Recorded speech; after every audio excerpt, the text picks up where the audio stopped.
Muslims and Arabists often inform us that jihad means spiritual struggle. Is this true? The word jihad in the Arabic language has its root in jahada, which does mean struggle, endeavor, or strive. Unfortunately, those who explain it in spiritual terms are deliberately deceiving and misleading the public about its actual meaning, based entirely upon the Arabic language of the Quran and the Hadith. In innumerable verses in the Quran and the Hadith, jihad means only one thing: physical warfare in the cause of Allah, which in Arabic it is jihad fi sabilillah.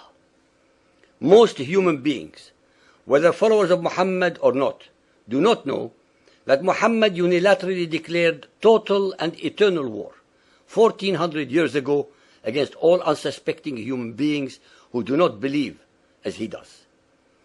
Contrary to all the falsified assertions by politically correct Westerners, and aided and abetted by Mohammedans who have every reason to hide the truth, jihad is not a spiritual struggle for excellence, but a continuous war against all so-called unbelievers until all of humanity is either converted to Muhammadan Islam, is subject to it, or is slaughtered.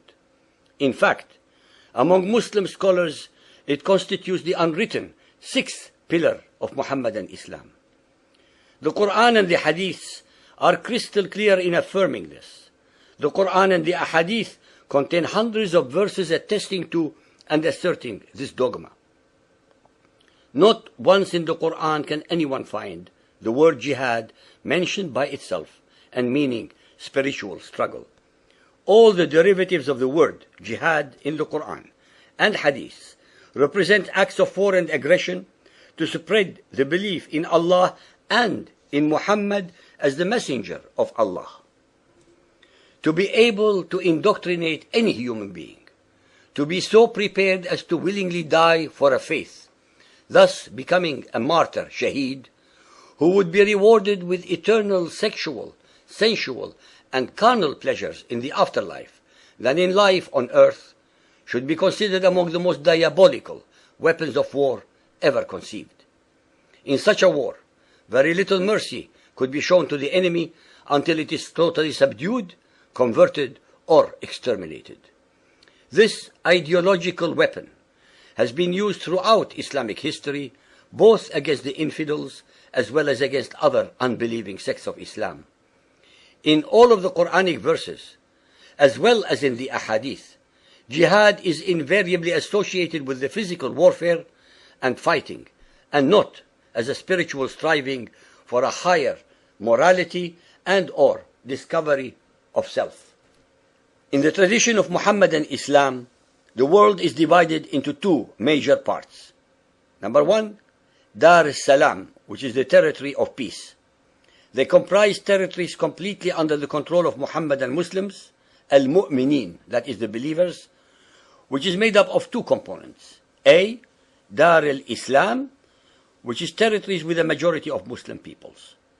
B, Dar al-Sulh, territories with a non-Muhammadan majority occupied and under the protection of the Muslims. And the second part is Dar al-Harb, which is the territory of war.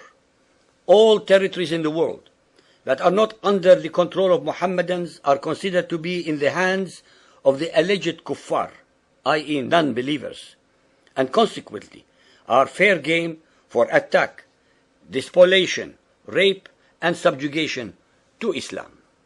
In reality, there is no secular war in Muhammadan Islam, because from the very beginning of the Muhammadan Islamic polity, war and aggression were the means by which Muhammad and his followers built up their empire.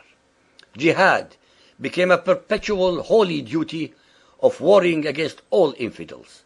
That is a continuous war of aggression against all those who do not believe as they do in Allah and His Messenger Muhammad. These wars were not in defense of Islam, but to gain territory, economic wealth, slavery, booty, rape, and plunder. Converting these peoples to Islam was last on the agenda of Muhammad's followers, but became a very important byproduct of these wars of aggression. It is a cruel irony, if not actually divine justice, that among the largest victims of jihadi terror were and continue to be other Muslims.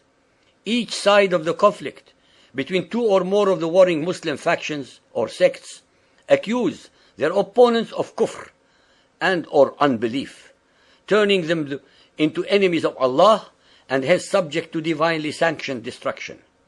In this manner, and according to the Quran, their holy book, since all are Muslims killing other Muslims, none will ever be received in paradise, but will assuredly end up in Allah's hell. For the listeners who doubt all the above, the following very few examples, verses and hadiths should easily and conclusively sober them up. Chapter 9, verse 5. But when the forbidden months are past, then fight and slay, فَقَاتِلُوا. The pagans, wherever you find them, and seize them, beleaguer them, and lie in wait for them in every stratagem of war. Chapter 9, 29. Slaughter, قَاتِلُوا, those who believe not in Allah, nor the last days, nor hold that forbidden which has been forbidden by Allah and His Apostle, nor acknowledge the religion of truth, that is Islam, even if they are of the people of the book, until they pay the jizya with willing submission and feel themselves humiliated.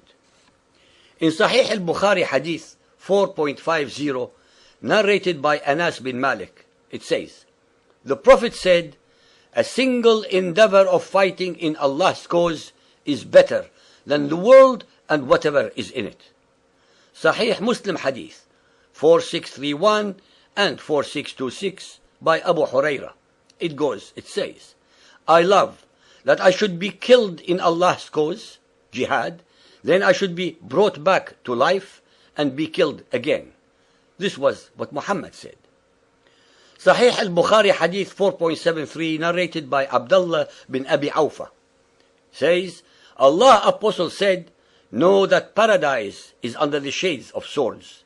There are hundreds more of similar verses in the Quran and the Hadiths, for those who have the appetite for more. We rest our case.